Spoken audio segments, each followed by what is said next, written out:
जय हिंद साथियों, कैसे हैं आप? आई होप बहुत बढ़िया होंगे। हम बात करें यूपी ट्रिपल एससी के सेट का। और ये सेट इतना मॉडरेट और बहुत बेहतरीन है जो आपके एग्जाम के अकॉर्डिंग है। और उम्मीद है कि आपका ऐसे प्रश्न आपको जरूर मिलेंगे। जैसे आपका कंप्यूटर और यूपीजी के आपका लिखा है कि भाई आपके यहाँ पे 15 क्वेश्चन आपके कंप्यूटर के हैं और आपके 20 क्वेश्चन यूपीजी के। जैसे आपका जो पेपर में सेट होता है 15 क्वेश्चन यानी 15 नंबर का आपका कंप्यूटर आता है, 20 नंबर का आपका यूपीजी के आता है, तो उसी अकॉर्डिंग सेम ये सेट चौथा है। ठीक है। और ये आपके टेलीग्राम पर क्यूज होता है, आप क्यूज के माध्यम से ही होता है, और वीडियो आपको देख एक्सप्लेनेशन भी देख सकते हैं। तो चलिए इसको शुरू करते हैं।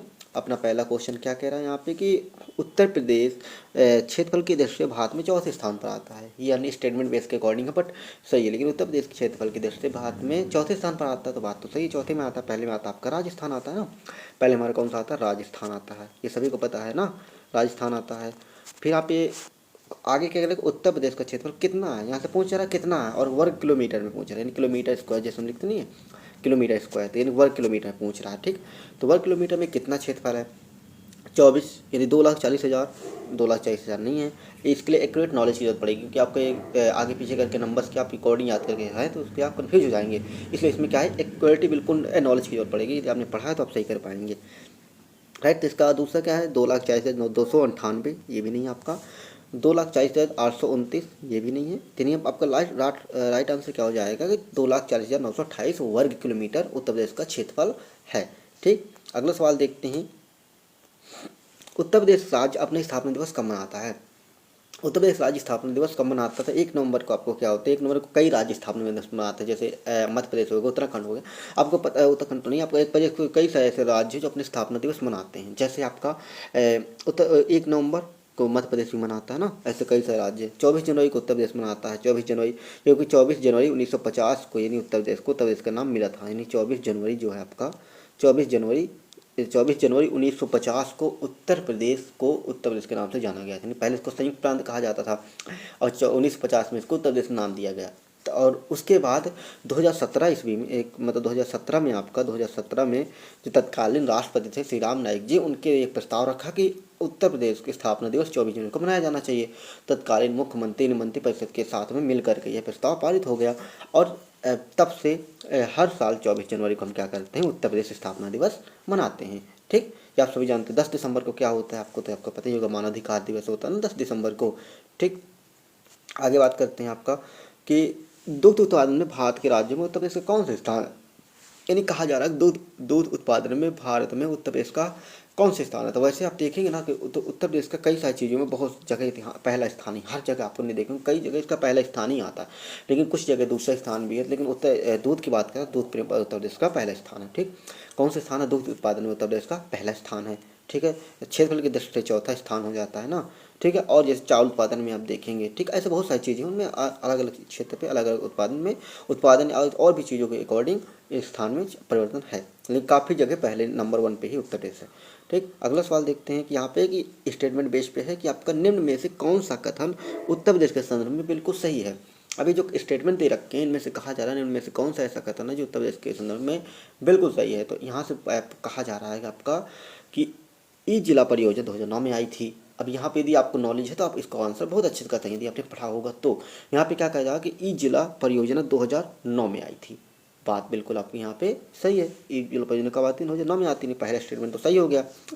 अब पहला सही हो गया, तो इसमें देख सकते हैं केवल एक, या तो ये होगा, ये वाला 2 और 3 ये तो होगा नहीं, क्योंकि पहला मान सही है तो ये वाला गलत हो जाएगा ना। तो इसको हम यहाँ से आप इसको हटा सकते हैं, ये वाला गलत। अब बचे थे आपके 3 आंसर। अब यहाँ से कहा जा रहा है किसान भाई योजना 1992 में आती है। अब ये किसान भाई योजना भी कब आती है आपकी? 1992 में आती है। ये भी बात बिल्कुल सही है, तो ये भी आपका सही होगा। दूसरा भी सही हो गया। अब दूसरा सही हो गया तो हमें पता है कि बात सही नहीं होगा कि दूसरा सही है। बस इतने में आप मतलब आंसर करने का तरीका होता है कि हमारा आंसर ये हो जाएगा। तीसरा पढ़ो ही नहीं पता, क्योंकि आपको मतलब जैसे ऑप्शन के बेस पे भी ऑप्शन देख के ऑप्शन मतलब देख के स्टेटमेंट के उस अकॉर्डिंग पढ़ा जाता है, ताकि समय बचे, ये समय बचाने का तरीका हो। तो वैसे आप इसको पढ़ो। चकबंदी योजना कब आई थी? 1954 से संबंधित है, तो ये भी आपका सही है। तो मतलब इसका राइट आंसर क्या हो जाएगा? 1, 2, 3, इन तीनों स्टेटमेंट इसके बिल्कुल राइट होता है इसका संदर्भ में। ठीक, आगे बात करते हैं। अगला सवाल आपका है कि उत्तर प्रदेश विभिन्न स्रोतों में सिंचाई का सर्वाधिक मात्रा प्रतिशत कौन सा, मतलब उत्तर प्रदेश में जो सिंचाई होती है सबसे ज़्यादा किससे होती है, तो सबसे ज़्यादा आपकी ट्यूबवेल से होती है ना, ट्यूबवेल से होती है। फिर उसके बाद देखेंगे आप तो उसके बाद हमारे क्या आ जाते हैं, कुएँ आ जाते हैं, झील आ जाती हैं, नहर आ जाती हैं, तो कौन सा ये आ जाती हैं, तो उसके बाद नहरें आप देखे होंगे, आप देखे होंगे कि अपने यहाँ पर नहर होती है ना, तो फिर किससे आती है, नहर से, तो आपका नहर हो गया। फिर नहर के बाद आप देखेंगे नहर के बाद किससे होता है आपका, तो फिर नहर के बाद कुएँ से होता है ना ज़्यादातर, तो कुएँ हो गया यानी बेल जिसे बोलते हैं ना, कुआँ हो गया, ठीक है, तो यानी इनसे होती है। फिर टैंक से होती है, तो ये आपका एक स्टेप होता है। सबसे ज़्यादा ट्यूबवेल से होती है, तो इसमें ट्यूबवेल सभी में है, तो ये सभी होंगे। दूसरा आता है नहर, अब नहर केवल इसमें है, तो इसका राइट आंसर क्या हो जाएगा, ये वाला हो जाएगा, ठीक है। जैसे आपको पता हो ना तो पूरे ऑप्शन पढ़ो एक बार, देखो कि हाँ मिल रहा है, बस टाइम बचाओ आगे बढ़ जाओ, ऐसे टाइम टेकिंग नहीं लिया जाता है ना। ठीक, आगे बढ़ते हैं यहाँ पे। उत्तर प्रदेश के संदर्भ में कौन सा कथन सही है, तो उत्तर प्रदेश में संदर्भ में कहा जा रहा है, इनमें से कौन सा कथन सही है। उत्तर प्रदेश देश की बड़ी नहर साधा नहर है, ये भी बात सही है। हमने ये पढ़ा था कि आपने इसमें ये पढ़ा होगा कि उत्तर प्रदेश की सबसे बड़ी नहर शारदा नहर है, ठीक। आगरा मंडल के जिलों की संख्या 4 है। अब ये देखो, अब इसके बारे में नॉलेज होगा आपको, तो आप इसको सवाल का जवाब बहुत अच्छे से कर पाओगे ना। तो ये यहाँ पे कहा जा रहा है कि बड़ी नहर शारदा, ये भी बात सही है। दूसरा क्या है, आगरा मंडल में जिलों की संख्या 4 है, तो ये बात सही है, 4 है, मंडलों की संख्या कितनी है, 4 है, ठीक। अब यहाँ पे पहला दूसरा सही है, अब यहाँ से दूसरा और तीसरा, पहला दूसरा सही है, तो ये तो मतलब सभी में पहला पहला आंसर आ रहा, तो उसमें कोई दिक्कत नहीं है, ये वाला तो होगा नहीं क्योंकि पहला दूसरा हो गया, तो ये वाला नहीं होगा। अब इनमें से 3 में देखते हैं। उत्तर प्रदेश में आकाशवाणी केंद्र की संख्या 12 है, नहीं 12 नहीं, वहाँ पे कितनी है, 13 है। आकाशवाणी केंद्र की संख्या देखेंगे आप तो 13 है। अब ये हमारा तीसरा नंबर ऑप्शन क्या हो गया, मतलब तीसरा स्टेटमेंट गलत हो गया, तो हमारा फर्स्ट सेकंड, तो हमारा राइट आंसर क्या हो जाएगा 1, फर्स्ट एंड सेकंड हमारा राइट आंसर हो जाएगा, क्योंकि हमारा थर्ड स्टेटमेंट इज रॉन्ग, क्योंकि इसमें ना आपका आकाशवाणी केंद्र की बात करें तो 12 नहीं बल्कि 13 है, ठीक। आगे आते हैं, आपका अगला सवाल यहाँ पे क्या कह रहा है, देखते हैं कि अब देखा यहाँ पे कि निम्न में से कौन सा कथन गलत है। अब यहाँ पे सही और गलत स्टेटमेंट बेस पे, तो इसमें 2 चीज़ों को ध्यान रखना पड़ता है या नहीं है। ऐसे क्वेश्चन यदि आ जाए, मतलब रॉन्ग राइट इस पक्ष में आ जाए, तो आपको ध्यान देना होगा। उत्तर प्रदेश का राजकीय वृक्ष कौन सा, अशोक है, ये आप सभी जानते हो। उत्तर प्रदेश का राजकीय वृक्ष वर्तमान में देखा जाए तो अशोक ही है, पहले स्टेटमेंट सही है। उत्तर प्रदेश की पहली हवाई सेवा 1911 में चली थी, ये भी सही है। दूसरा भी सही है, क्योंकि 1911 प्रयागराज से नैनी के बीच पहली हवाई डाक सेवा जिसे बोलते हैं ना, क्या बोलते हैं, डाक, हवाई डाक सेवा। तो हवाई डाक सेवा पहले कहाँ से कहाँ तक चली थी, तो आपकी चली थी ये कहाँ से, तो पहली हवाई सेवा आपकी प्रयागराज से नैनी के बीच चली थी। अब यहाँ से कहा जा रहा है अगला कि उत्तर प्रदेश की राजकीय भाषा उर्दू 1989 में स्वीकृत हुई थी। अब ये थर्ड स्टेटमेंट ये रॉन्ग। अब यहाँ से कह रहा है कौन सा गलत है, यहाँ से क्या है, गलत वाला चुनना है, सही तो हमारे 2 हो गए, तो हमारा राइट आंसर क्या हो जाएगा, 30 हो जाएगा, क्योंकि हमारा उर्दू जो हमारी हुई थी वो उर्दू आपकी 1989 में होती, बल्कि ना 89 में, 89 में नहीं बल्कि 89 में होती ना, ठीक। आगे देखते हैं आपका, और यहाँ पे विधान परिषद की बात देखते हैं ना आपकी कितनी होती है, तो आप यहाँ पे देखेंगे कि विधान सभा की बात करें, विधान परिषद, अभी विधानसभा लोकसभा और विधान परिषद राज्यसभा, तो ये देखो यहाँ पे एक चीज़ आपने रॉन्ग हो गई कि आपको विधानसभा की बात करें ना, विधानसभा की बात करता तो विधानसभा में आपकी दिवाई देखेंगे तो कितनी आपकी हो जाती हैं, विधानसभा में कुल सीटों की संख्या हमारे यहाँ पे हो जाती है आपकी 403, कितनी हो जाती है 403, पहले कितनी थी 404 थी। और यहाँ पे यदि राज्यसभा की बात करते हैं, यहाँ पे जो हो जाएगा ना, यहाँ पे ये जो वाला हो जाएगा राज्यसभा, राज्यसभा में कितनी संख्या, तो राज्यसभा में आपकी हो जाती है 30, कितनी हो जाती है राज्यसभा में 30 हो जाती है, ठीक। आगे बात करते हैं आपका, अगला सवाल क्या कह रहा है यहाँ पे कि निम्न में से कौन सा वह जिला जहाँ पर 2 से अधिक विधानसभा सीटें हैं। अब यहाँ पे बात करें 2 से अधिक, तो आप श्रावस्ती में देखते हैं तो श्रावस्ती में केवल 2 सीटें हैं, महोबा में भी 2 सीटें हैं, आपकी चितौड़ में भी 2 सीटें हैं, तो आपको बचता कौन सा, बस्ती में कितनी सीटें हैं, बस्ती में 2 से मतलब 3 या 4 सीटें ना, तो ये आपको याद रखना। 2 से अधिक की बात कर रहा था, 2 जिसमें है तो उसको हम छोड़ देंगे, जिसमें नहीं है तो उसके आगे हम बढ़ जाते हैं, ठीक। आगे सवाल बात करते हैं, अगला सवाल क्या कह रहा है आपका कि मथुरा वृंदावन को नगर निगम कब बनाया गया था। तो मथुरा वृंदावन के नगर निगम कब बनाया जाता था, आपको 2011 में तो हापुड़ जनपद बनता शायद, और 2017 में आपको मथुरा को क्या बनाया जाता है, मथुरा वृंदावन को नगर निगम बनाया जाता है 2017 में। और 2018 में किसको बनाया जाता है, 2018 में बनाया जाता है आपका शाहजहाँपुर, किसको बनाया जाता है आपका शाहजहाँपुर को बनाया जाता है ना, ये आपने पढ़ा होगा शाहजहाँपुर, इसको बनाया जाता है नगर निगम 2017 में, 18 में सॉरी 2017 में किसको बनाया, मथुरा वृंदावन को बनाया जाता है, ठीक। अगर मिड डे मील योजना का संबंध उत्तर प्रदेश में कब से है, अब मिड डे मील योजना की बात कर रहा है तो कब से, 15 अगस्त 2003 से, तो 15 अगस्त 2003 से तो आपका नहीं होगा, 1 सितंबर 2024 से, तो राइट आपका हो जाएगा 1 सितंबर 2024 से मिड डे मील योजना का संबंध उत्तर प्रदेश में है, ये आपको याद रखना है। 13 नवंबर 2005, ये तो आएगा, मतलब ये आगे की डेट क्या बना, आपका राइट आंसर हो गया 1 सितंबर 2024। ठीक, हमारा कब संबंध पूछ रहा था तो हो गया। अब अगला देखते हैं, अगला सवाल आपके यहाँ पे, उत्तर प्रदेश का वन क्षेत्र उत्तर प्रदेश का वन क्षेत्र देश के कुल वन क्षेत्र के कितने प्रतिशत है। मतलब हमारे भारत का जितना वन आच्छादित एरिया आता है उसमें उत्तर प्रदेश का कितना एरिया वन आच्छादित है, तो उसमें कितने परसेंट की बात कर रहा है। तो आपको याद रखना है कि 2.5 2.7, तो देखो 2.7% होगा, कितना होगा 2.7% होगा।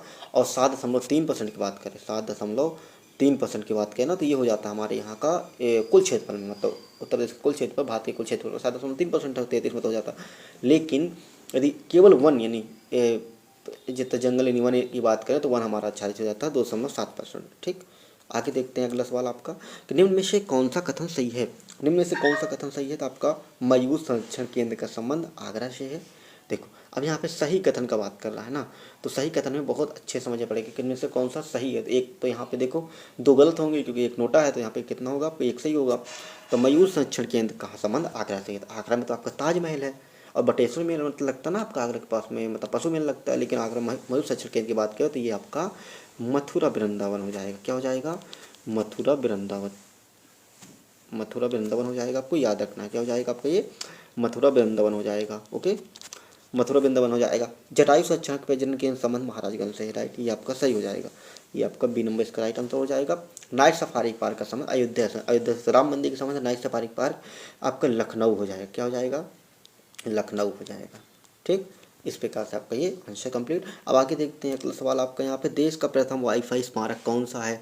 तो देश का प्रथम वाईफाई स्मारक की बात करें तो आपका कौन सा हो जाएगा, तो अयोध्या का राम मंदिर, प्रयाग कुंभ दर्श, ताजमहल। क्या हो जाएगा, ताजमहल हो जाएगा। ठीक है, अयोध्या राम मंदिर आपका अयोध्या में बना, प्रयागराज में बना है। भूल भुलैया आपका कहाँ पे है, तो ये आपका लखनऊ में, जहाँ इसको बोलते रामा जी के इमाम, मतलब रामा जी का नाम बढ़ने मतलब आपके इमाम बाड़ा का नाम, बड़ा इमाम बाड़ा बोलते हैं ना, लखनऊ में है ना, ये आपको याद रखना है। ठीक, ताजमहल आपका पहला देश का वाईफाई स्मारक है, बना है। इसमें बात करते हैं इनमें से किसका संबंध प्रयागराज से नहीं है। तो देखो प्रयागराज से नहीं है तो स्वराज भवन का संबंध प्रयागराज से है, अनंत भवन का संबंध प्रयागराज से है, अकबर का किला यानी जिसको इलाहाबाद का किला के नाम से जानते हैं ये भी प्रयागराज से है। बट मोती महल जो है आपका ये कहाँ से है, लखनऊ से संबंधित है। कहाँ से है, ये मोती महल का संबंध लखनऊ से है, ये आपको याद रखना है। अगला सवाल है, निम्न में इस कथनों पर विचार करें। आपको यहाँ पे इन कथनों पर क्या करना है, विचार करना है कि कौन सा कथन सही है कौन सा गलत है, क्या कह रहा है वास्तव में। तो पहाड़िया अनुसूचित जनजाति का संबंध सोनभद्र से है। तो पहाड़िया अनुसूचित जनजाति का संबंध सोनभद्र से, आपको पता है कि सोनभद्र में बहुत सारी जनजाति पाई जाती है, तो पहाड़िया भी आपके सोनभद्र से ही संबंधित है। सहरिया अनुसूचित जनजाति का संबंध ललितपुर से है। अब यहाँ पे सहरिया अनुसूचित जनजाति की बात करें तो सहरिया भी आपकी कहाँ पाई जाती है, ललितपुर में पाई जाती है। अब कह रहा पनिका अनुसूचित जनजाति का मिर्जापुर से नहीं है, मतलब मिर्जापुर से तो मतलब मिर्जापुर में पनिका अनुसूचित जनजाति पाई जाती है, लेकिन कह रहा नहीं है, तो ये रॉन्ग हो जाएगा। वैसे पाई जाती है लेकिन यहाँ पे नहीं शब्द की वजह से गलत हो जाएगा। हमारे स्टेटमेंट कितने हो गए, केवल 1 और 2 सही हो जाएंगे। ठीक, आगे बात करते हैं। अगला सवाल आपका, महाकुंभ 2025 के दौरान स्थापित होने वाले गिनीज वर्ल्ड रिकॉर्ड में प्राथमिक विषय क्या है। तो देखो महाकुंभ 2025 तो आपका पता है कि ये आपका 12 वर्षों में क्या होता है, आपका कुंभ होता है ना। 12 वर्षों में आपका कुंभ होता है, जिसको महाकुंभ के नाम से जानते हैं। 12 वर्षों में 3 वर्षों में केवल कुंभ उत्सव होता है, 6 वर्ष में आपका अर्ध कुंभ होता है। ठीक है, तो 12 वर्ष में महाकुंभ हो रहा है, वही भी 144 वर्ष वाला 12 वर्ष बाद 12वां महाकुंभ है, तो इसको बहुत स्पेशल 2025 वाला। और इस दौरान गिनीज वर्ल्ड रिकॉर्ड में प्राथमिक बहुत सारे गिनीज वर्ल्ड रिकॉर्ड टूटने वाले हैं इसमें। अब इसमें क्या एक मतलब प्राथमिक विषय रखा गया, तो हर इस समय स्वच्छता पर बहुत ध्यान दिया जा रहा था। कौन सा हो जाएगा इसका जो रखा गया विषय, वह है आपका हरित एवं स्वच्छ महाकुंभ। कैसा, हरित एवं स्वच्छ महाकुंभ। अगला यहाँ पे कि अक्टूबर 2024 में घोषित की गई न्यू नोएडा सिटी में गौतम बुद्ध नगर के अलावा कौन सा जनपद शामिल है। तो उसमें कौन शामिल है, शामली, सहारनपुर, बुलंदशहर या मेरठ। देखो उसमें कौन शामिल है, आपका बुलंदशहर शामिल है। अगला है कि उत्तर प्रदेश के पूर्वांचल का पहला सैनिक स्कूल कहाँ खोला गया। तो उत्तर प्रदेश के पूर्वांचल का पहला सैनिक स्कूल कहाँ खोला गया, आपको देखो यहाँ पे कि पहला जो सैनिक स्कूल की बात करते हैं तो वो कहाँ खोला गया था। तो यह आपको खोला जाता है आगरा, अयोध्या, गोरखपुर, झांसी। तो ये खोला जाता है आपका गोरखपुर में, क्योंकि आपको याद रहे कहाँ खोला जाता है आपका ये गोरखपुर में खोला जाता है। अब गोरखपुर में आपका एक मतलब पहला खोला गया था लड़कियों वाला, जो जिसके स्थापना जिसके मतलब उद्घाटन किया था राजनाथ सिंह ने 1 जनवरी को। कब किया था, 1 जनवरी को, आपके 1 जनवरी 2024 को राजनाथ सिंह हमारे देश के रक्षा मंत्री जो उन्होंने इसका उद्घाटन किया था। ठीक, आगे बात करते हैं आपका कि निम्न में से कौन सा कथन सही है। ढोलक का संबंध कहाँ से है, अमरोहा से है, बात सही है आपका। तिरंगा बर्फी का संबंध कहाँ से, वाराणसी, मतलब इनको GI टैग, जो ग्राफिकल में तो GI टैग मिला, ये इसके अकॉर्डिंग पूछ रहा है। हथकरघा का संबंध कहाँ से, बाराबंकी से, ये भी राइट आंसर हो जाएगा ना। ठीक, आगे बात करते हैं भारत की प्रथम वैदिक, यहाँ पे आपका इसका राइट आंसर हो गया। आपका अगला सवाल आपके यहाँ पे, भारत की प्रथम वैदिक थीम पार्क का लोकार्पण योगी आदित्यनाथ जी के द्वारा कहाँ किया गया है। तो भारत की प्रथम वैदिक थीम पार्क का लोकार्पण योगी आदित्यनाथ जी के द्वारा कहाँ किया गया है। तो आपका कहाँ किया जाता है, नोएडा में किया जाता है। कहाँ किया जाता है, आपका नोएडा में किया जाता है। अगला सवाल आपका कह रहा है यहाँ पे कि निम्न में से कौन सा IT गैजेट्स का उदाहरण है। तो देखो स्मार्ट यहाँ पे शब्द लगा हो ना तो IT गैजेट होती है। ये आपके देखो कंप्यूटर सवाल आ गए, ये कंप्यूटर के सवाल हैं जो 15 सवाल होंगे और ये बहुत बेहतरीन सवाल होंगे ना। ठीक, तो IT में से कौन सा IT गैजेट्स का उदाहरण है, स्मार्टफोन। स्मार्ट शब्द जिसका अगला हो तो IT के अंदर ही आएगा, लेकिन यहाँ पे राउटर शब्द आ गया तो राउटर भी आपका IT है, यानी कंप्यूटर चलने वाली डिवाइस है, तो ये भी राइट आंसर हो जाएगा ये सभी। अगला सवाल आपका E ऑफिस और E कोर्स का संबंध किस गवर्नेंस से है। ई ऑफिस और E कोर्स से, यहाँ पे बात करा E ऑफिस मतलब इलेक्ट्रॉनिक ऑफिस, कोर्स ये सभी सरकारी काम होते हैं, तो किस संबंध से होंगे, सरकार से तो होंगे। तो सरकार टू सरकार मतलब क्या हो जाएगा, गवर्नमेंट टू गवर्नमेंट। ठीक है, गवर्नमेंट एम्प्लॉय मतलब हो गया कर्मचारियों के बीच हो गया, और गवर्नमेंट टू बिजनेस सरकार और बिजनेस के बीच हो गया, गवर्नमेंट टू सिटीजन नागरिकों के बीच हो गया। ठीक, आगे सवाल आपका क्या कह रहा है यहाँ पे कि निम्न में से कौन सा डिजिटल वित्तीय उपकरण नहीं है। अब डिजिटल उपकरण नहीं है आपका, ये बात कर रहा है। तो इनमें से देखो आप देखेंगे डिजिटल पेमेंट सिस्टम, यानी इसको DPS कहते हैं शॉर्ट में, पूछा से सकता है DPS। ठीक है, DPS, तो DPS का full form digital payment service, ये भी payment system, digital payment system है, और यह भी एक वित्तीय उपकरण है। यूनिफाइड पेमेंट सर्विस UPI जिसे आप बोलते हो ना शॉर्ट में सभी लोग, UPI से पेमेंट कर दो, ये सब होता है, तो UPI आपका हो गया। तो ये भी क्या है आपका, ये भी आपका एक डिजिटल वित्तीय उपकरण है। क्रिप्टो करेंसी भी आपका डिजिटल तरीके से आपका यूज होता है, इसका वीडियो भी आपको बड़ा पड़ा होगा, आप देख सकते हैं क्रिप्टो करेंसी के बारे में। तो इसका मतलब यहाँ पे कह रहा नहीं है, तो ये सभी उदाहरण हैं, लेकिन हम नोटा फिर वो कह देंगे क्योंकि ये सभी ये नहीं है, और ये सभी ऑप्शन वैसे उत्तर में आते हैं। ठीक, आगे बात करते हैं आपका मुख्यतः नेशनल इलेक्ट्रॉनिक्स फंड ट्रांसफ़र के माध्यम से बैंक खातों में पैसे भेजने के लिए इनमें से किसका उपयोग किया जाता है। मुख्यतः नेशनल इलेक्ट्रॉनिक फंड ट्रांसफ़र के माध्यम से बैंक खातों में पैसे भेजने के लिए इनमें से किसका उपयोग किया जाता है। तो मतलब नेशनल, अब यहाँ पे इसको यदि पढ़ेंगे ना अच्छे, एक बार दोबारा पढ़ेंगे तो आपको फिर समझ आ जाएगा कह क्या रहा है। नेशनल इलेक्ट्रॉनिक फंड यानी NE इलेक्ट्रॉनिक, F फंड, और T ट्रांसफ़र, यानी NEFT की बात कर रहा था। NEFT आपका राइट आंसर क्या हो जाएगा, NFT। ठीक, आगे बात करते हैं अगला सवाल आपका, निम्न में से क्लाउड बेस्ड अकाउंटिंग टूल्स कौन सा है। तो क्लाउड बेस्ड बात कर रहा हूँ, मतलब जिसमें डाटा सेव रहता हो, स्टोर रहता हो ना डिजिटल तरीके से, ईमेल के द्वारा लॉगिन कर तो अपने आप डाटा आ जाए। तो क्लाउड को मतलब देता है आपका, कौन देता है आपका यहाँ पे, क्लाउड बेस्ड अकाउंटिंग टूल्स। तो क्विक बॉक्स ये भी आपका सही है। आप यहाँ पे देखेंगे जोहो बॉक्स, ये भी सही है आपका। टैली देखेंगे, ये भी सही है। लेकिन ये यहाँ पे बात कर रहे हैं ना हम किसकी, क्लाउड बेस्ड की। तो ये सभी जितने भी होते हैं ना क्लाउड बेस्ड पे काम करते हैं, मतलब इनमें जो भी डाटा होता है सेव रहता है, तो यानी क्लाउड, यानी ये सभी हो जाएगा। ठीक, क्या हो जाएगा, ये सभी इसका राइट आंसर हो जाएगा। आगे बात करते हैं यहाँ पे कि वह कौन सा अनसुपरवाइज्ड क्लस्टरिंग एल्गोरिदम है जो डाटा पॉइंट्स को समूह में विभाजित करता, मतलब क्लस्टर करता है, बांटता है, अलग करता, विभाजित करता। तो वो कौन करता है, वो करता है आपका के मीन्स। इसका आपको थ्योरी जो मिनी बुक्स दी थी उसमें भी शायद इसके बारे में एक्सप्लेन होगा, बट पेड बैच के उसमें ज़्यादा एक्सप्लेन होगा क्योंकि वो बुक ज़्यादा मोटी है। ठीक, आगे बात करते हैं आपका अगला सवाल, निम्न में से कौन सा बिग डाटा की विशेषता है। वेलिसिटी, वैरायटी, वैल्यूम, ये सभी आते हैं, ये सभी किस में आते हैं, बिग डाटा के अंदर आते हैं, तो ये सभी इसका राइट आंसर हो जाएगा। ठीक, अगला सवाल है, निम्न में से स्ट्रीम प्रोसेसिंग के लिए डिजाइन किया गया एक प्लेटफॉर्म है, मतलब स्ट्रीम प्रोसेसिंग के लिए, स्ट्रीम प्रोसेसिंग बात कर रहा था, स्ट्रीम प्रोसेसिंग के लिए डिजाइन किया गया एक प्लेटफॉर्म है, हेबेस, फ्लिंक, KFAK, हैंडो। तो याद है इसका राइट आंसर क्या हो जाएगा, फ्लिंक हो जाएगा। क्या हो जाएगा, फ्लिंक हो जाएगा। ठीक है, आगे बात करते हैं आपका यहाँ पे अगला सवाल है, निम्न में से कौन सा एक एक्टर की जगह, मतलब यहाँ पे एक्टर नहीं है आपका, यहाँ पे टाइपिंग मिस्टेक हो गया होगा, तो यहाँ पे एक टेक्स्ट फॉर्मेटिंग के अंतर्गत आता है। तो इनमें से कौन सा एक टेक्स्ट फॉर्मेटिंग के अंतर्गत आता है? तो फॉन्ट स्टाइल ये भी आता है, अलाइनमेंट ये भी आता है। तो इससे ए, हाँ ये दोनों हो जाए, क्योंकि आपका थ्रेसेस आपका क्या होता है, डिक्शनरी होते हैं। ये टेक्स्ट फॉर्मेटिंग में नहीं आता बल्कि सर्चिंग में आता है। ठीक है, अगला सवाल देखते हैं आपका कि डॉक्यूमेंट के बैकग्राउंड में पारदर्शी टेक्स्ट की इमेज जोड़ना क्या कहलाता है? ये आपका सिंपल सवाल, आपका बहुत अच्छा आंसर हो जाएगा, वाटर मार्क। हम टेक्स्ट के पीछे बैकग्राउंड में क्या लगाते हैं? वाटर मार्क लगाते हैं। अगला सवाल आपका, निम्न में से स्प्रेडशीट सॉफ्टवेयर नहीं है? Libre office Calc is a spreadsheet software, Apple numbers is a spreadsheet software, iOS operating system, आपका एप्पल का मोबाइल होते हैं, एप्पल लैपटॉप होते हैं, नंबर होता है जैसे। और गूगल में आपका देखोगे तो ईमेल, गूगल शीट होता है, एक्सेल की तरह काम करने वाला। लिब्रे ऑफिस कैल्क एक्सेल की तरह काम करता है। एप्पल नंबर्स भी एक्सेल की तरह काम करता है, बल्कि फार्मूलेशन इज ए नॉर्मल शब्द। तो यह आपका स्प्रेडशीट सॉफ्टवेयर नहीं है, तो राइट आंसर क्या हो जाएगा? फार्मूलेशन हो जाएगा। ठीक है, अगला सवाल आता है, किसी तालिका के विशेष जानकारी को खोजने का उपयोग किया जाने वाला एक एक्सेल फार्मूला है? मतलब ऐसा कौन सा फार्मूला है जो कि सिर्फ खोजने के लिए काम किया जाता है, मतलब विशेष जानकारी खोजने के लिए? अब लुकअप होता है, किसके अंदर? तो लुकअप आता है। यदि लुकअप होता है, बी लुकअप आ जाते हैं। लुकअप के अंदर आते हैं आपके तीन होते हैं, V lookup, H lookup, x lookup, और एक खुद लुकअप होता है। तीन चार फार्मूले होते हैं इसके अंदर, लेकिन सबसे ज़्यादा यूज होता है lookup, V lookup, H lookup. X lookup आपका ऑनलाइन बेस पे होता है, तो ज़्यादा यूज नहीं कर पाते लोग। ठीक, आगे बात करते हैं आपका यहाँ पे, इसमें अगला सवाल क्या आ रहा है कि बड़े डाटा सेट को सारांश रिकॉर्ड बनाने के लिए उपयोग किए जाने वाले एक्सेल टूल निम्न में से कौन सा है? यानी कहा जा रहा है कि जब बड़े डाटा सेट को सारांश के रूप में बनाया जाता है तो उसके लिए हम क्या यूज करते हैं? उसका हम एक सिंपल शब्द हमने बहुत सुना होगा, पाइवेट टेबल। पाइवेट टेबल का यूज करते हैं। किसका यूज करते हैं? पाइवेट टेबल का।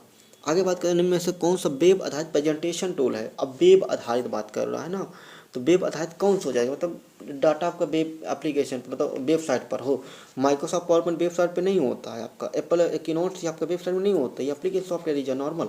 बट आपका लिब्रे ऑफिस इम्प्रेस भी नहीं होता, लेकिन आपको क्या होता है? Google slide. आप गूगल में देखेंगे एक्सेल वर्ड पावर पॉइंट के तहत काम करने वाला वेब सीट होता है, वेब स्लाइड्स होता है, जिसके अकॉर्डिंग आप अपना प्रेजेंटेशन उसमें बना सकते हो, उसमें देख सकते हैं, उसमें स्टोर करके रख सकते हैं। आप अगला सवाल देखेंगे कि रिड्यू एंड अंडू एक्शन के लिए कौन सा शॉर्टकट उपयोग किया जाता है? तो रिड्यू एंड अंडू एक्शन के लिए कौन सा? कंट्रोल वी सिंपल आपका पेस्ट करने के लिए होता है। किसके लिए होता है? पेस्ट करने के लिए होता है ना, पेस्ट करने के लिए होता है। कंट्रोल जेड आपका रिड्यू मतलब अंडू एक्शन के लिए। तो ये आपका कंट्रोल जेड का काम होता है अंडू करने के लिए, किसी एक्शन को बैक करने के लिए, लेकिन रिड्यू होता है कंट्रोल जेड को बैक करने के लिए। तो आपका इसका राइट आंसर क्या हो जाएगा? कंट्रोल वाई हो जाएगा। इसका राइट आंसर क्या हो जाएगा? कंट्रोल वाई हो जाएगा। कंट्रोल जेड होता है अंडू, कंट्रोल वाई होता है रिड्यू, और कंट्रोल एस होता है आपका सेव करने के लिए। आप सभी लोग करते होंगे ना, सेव तो सभी लोग करते हैं, सेव करने के लिए हो जाता है। ये तो नॉर्मल हो गया ना आपका। ठीक है, अगला है आपका वायरलेस का वह कौन सा वह प्रकार जो इंटरनेट कनेक्टिविटी प्रदान करता है? तो उसको बोलते हैं वाईफाई फिडेलिटी। क्या बोलते हैं? वायरलेस फिडेलिटी बोलते हैं ना आप लोग। तो वायरलेस फिडेलिटी आपका वाईफाई हो जाता है ना। ठीक, ये आपके बेहतरीन सवाल थे। आज चौथा सेट था, अगला पाँचवा सेट भी होगा। आप टेलीग्राम पे देख सकते हैं। पाँचवा सेट का क्यूज शुरू होगा शाम को 7 बजे के आसपास होता है, तो आप देख सकते हैं। ठीक है, मिलते हैं फिर नेक्स्ट। धन्यवाद।